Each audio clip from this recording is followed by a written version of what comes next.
I think I bought another anvil.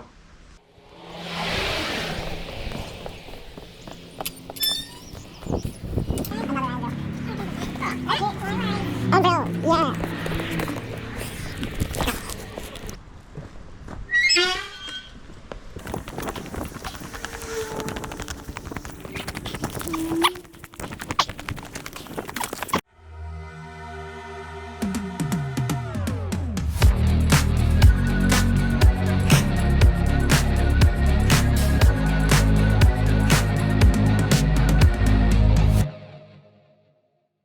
Welcome back to Red Gum Forge. Today's video, I think I bought another anvil. No, I'm not sponsored. So, I'm gonna be unboxing this. I'm gonna be giving you some measurements and specifications. I'm gonna be testing it, and I'm going to be giving you a review on it, all in this video. Alright, so first up, we're going to be unboxing this. So I'm gonna get out me little knife and I'm gonna be cutting it open. Oh, it's moving around in there.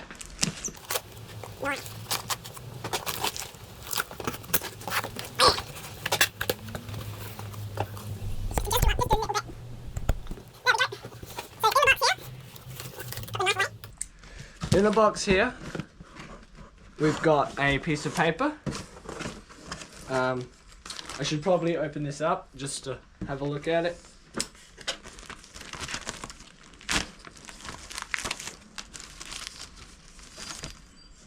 Technical support and warranty. Anvil user manual. I didn't realize you needed a user manual for an anvil. Huh. Got all the different models. I'm gonna come around here so I can show you it the right way around. All the different models. Warning: use this product only after receiving professional metalworking training. Oh, well, I can't use this then.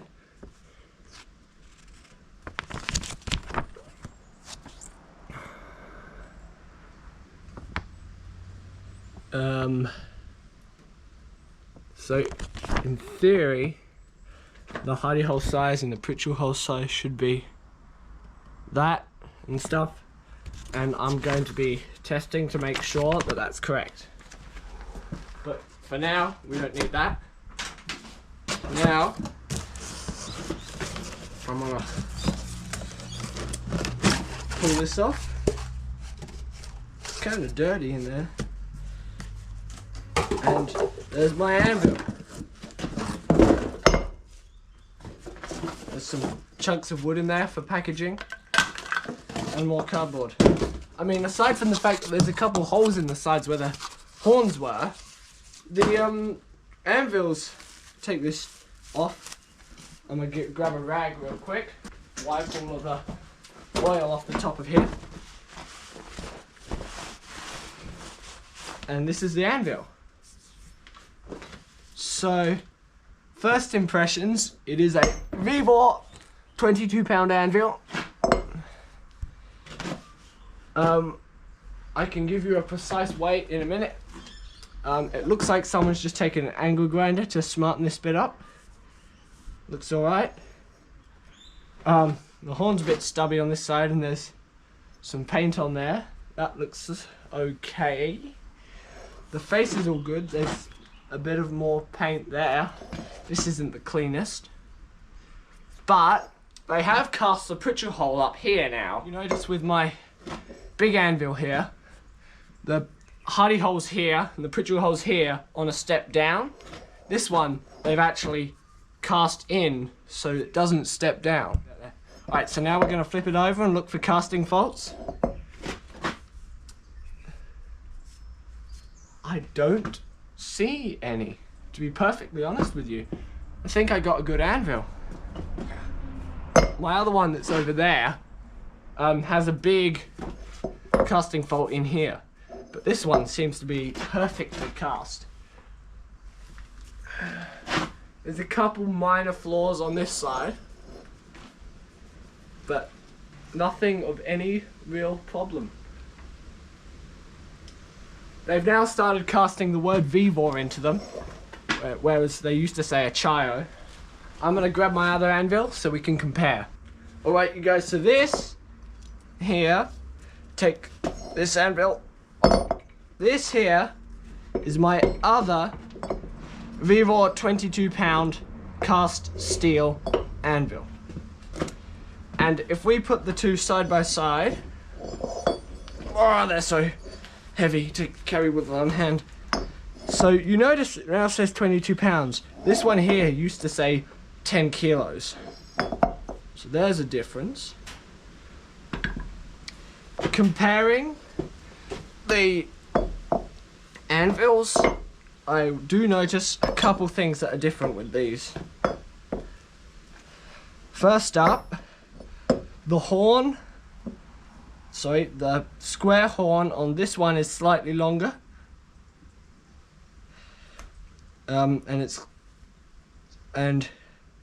the hidey hole sizes appear to be the same or very similar.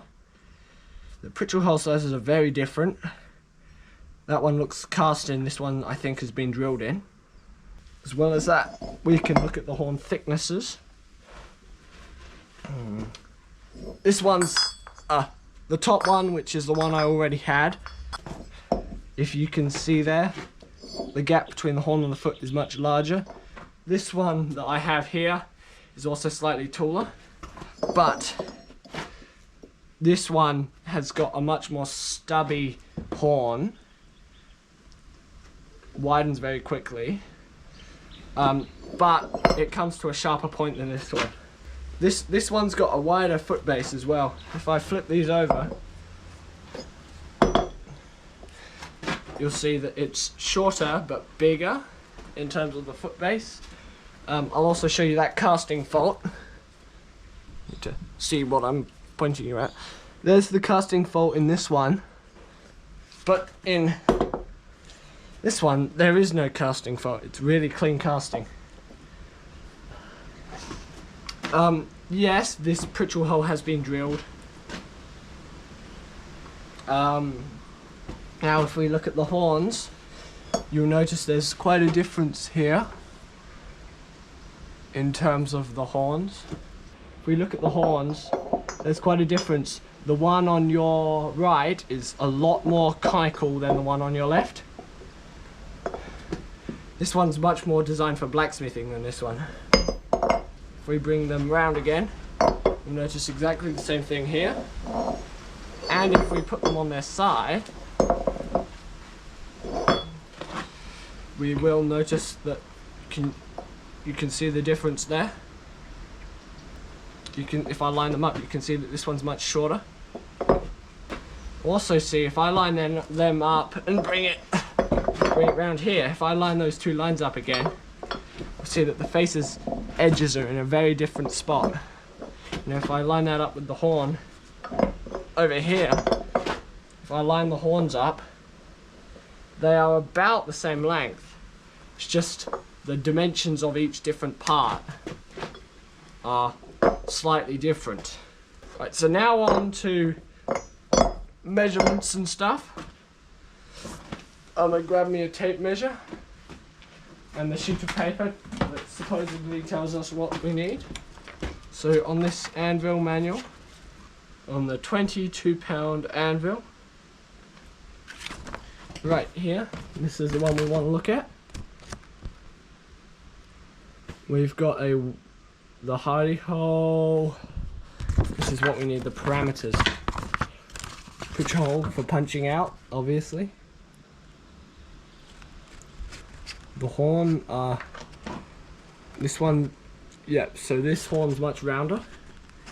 Now if we go to the actual important bits, this is a certain model, casting 40 still, whatever that means. Says it's 53 plus or minus 4 HRC. So it's around 50 to 55 Rockwell on the hardness scale. I can't measure that. I don't have the have any Rockwell files, but I do have a couple different files here, which I will try and show you, please. So on my first anvil, it's hard on the edges and in the middle. On the horn, it's relatively hard, but it does bite versus skating. The smaller file skates and bites. Now if we come over to this one, let's get the file again. It skates all the way over, including on this part of the face here. But it does sort of bite on the horn. It doesn't bite as much as this one. So I think this horn is mostly hardened, maybe slightly tempered back. I'll go to the other file just because I did it with the last one. Skates, skates, skates, skates. Once again, thinks about biting, but doesn't quite bite, like the old one here. Now if we go on to other specifications, we'll see that the hardy hole size is supposedly a 16 by 16 mil hardy hole. Got my tape measure here. I'm gonna look at that. So it says it's 16 by 16 mil. And I'll give them that. That is 16. And that is also 16. So this is a 16 by 16 mil hardy. I never got a sheet like that for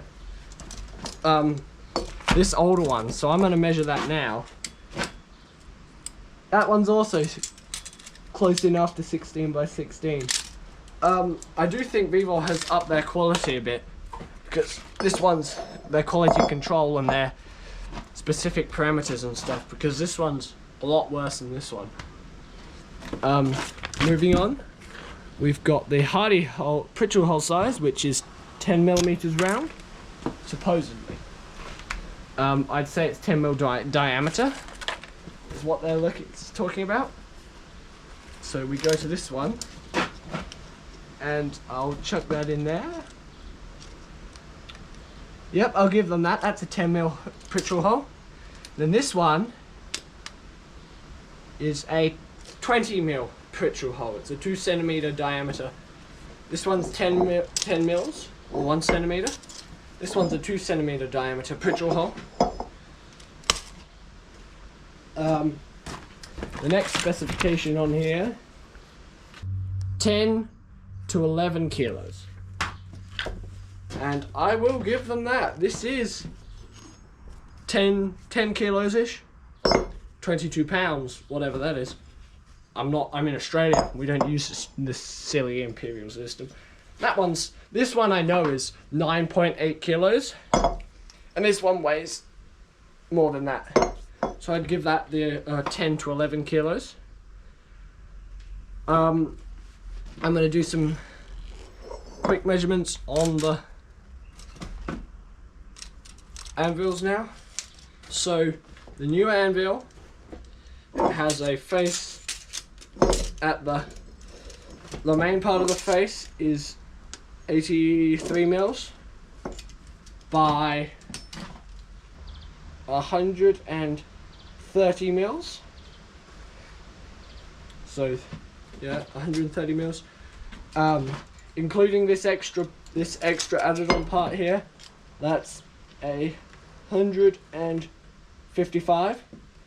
The horn length is, the square horn length, sorry, is 125, and the thinnest comes out to a centimeter. The overall length of all the flat surface is 260 millimeters, I'm sorry. The horn width at the base of the horn is 80 millimeters. At the horn width at the end of that hooky thing is 70. The horn width at the tip is 5. The horn depth at the base is 70. Horn depth at that angled part is 60. So it's pretty properly pretty geometrically tapering. On the side now, we go. The depth is 70 millimeters. The depth including the feet is 110 millimeters. The feet width, each foot is 40 millimeters wide by 115 long, and the feet overall feet length is 160. The distance between the 2 feet is 75 millimeters. The distance from the feet to the bottom of the casing is 35 mils. And the Hardy and Pritchard hole go all the way through, if you wish to mount it that way. As opposed to I bought these, they were the same price at different times, and I bought this one for the same price as that one. So I'll do some quick measurements on this one to compare. It's 250 mils by 80 mils by 70 mils by 120. Overall length is 362 versus 360. The feet are different, so I'll do that. Feet length is 105 and 105 by 30. Overall foot length is 145, and the distance between the feet is 85. So they're different. The ring's different. Listen to that one. Now we'll listen to this one.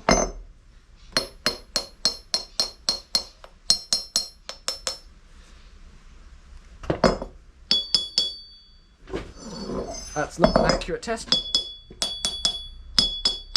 There's some ring there.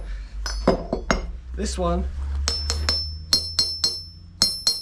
doesn't ring anywhere near as bad. That's great. Now I can pile anvils. I'm going to be cleaning this up.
So I'm gonna chuck a magnet on there. Right, so I'm gonna stick a magnet on here just to deaden the ring a bit. It's better.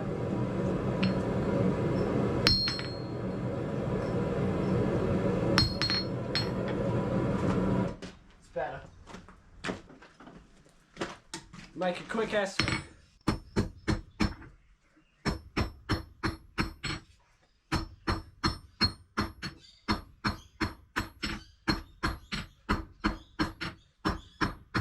Square then octagon then round.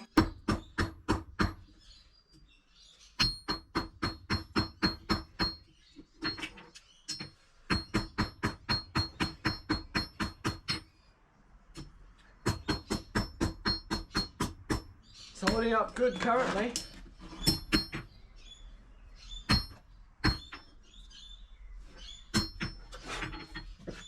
Where's my block brush? Got it. Working pretty good at the moment. I mean, it's making an effort. Dropping the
all natural. Oh, that's a bit hot. Let's try that again. Very hot.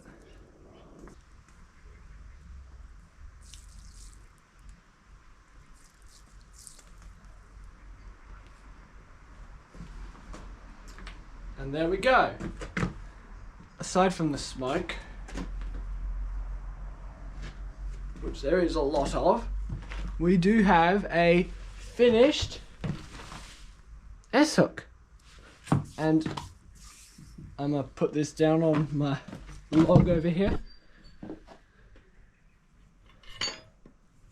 And now let's have a look at the anvil. Take the magnet off. So that's beeswax. I see absolutely no damage to the face, even though I've done a couple of errant hits even on there. Damaged my hammer though. Over here,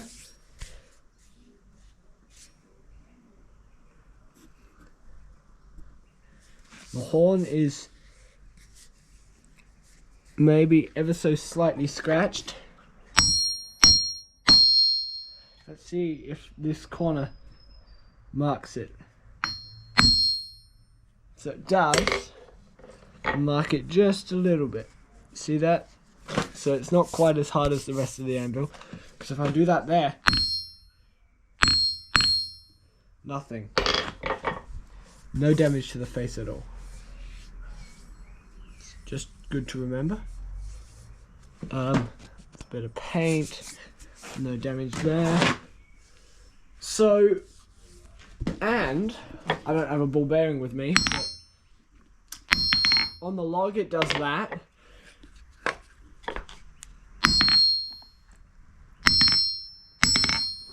And if I bring it over to my anvil, just remember that was unmounted. Oh, damaging my hammer handle. And on the anvil,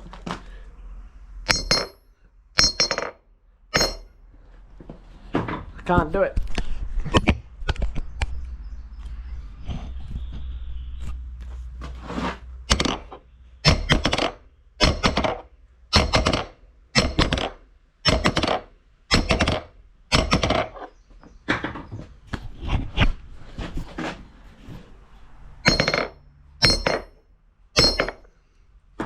And then so they claim about 70% rebound. I'll give them that, that's about 70. And we compare it to my properly mounted big anvil.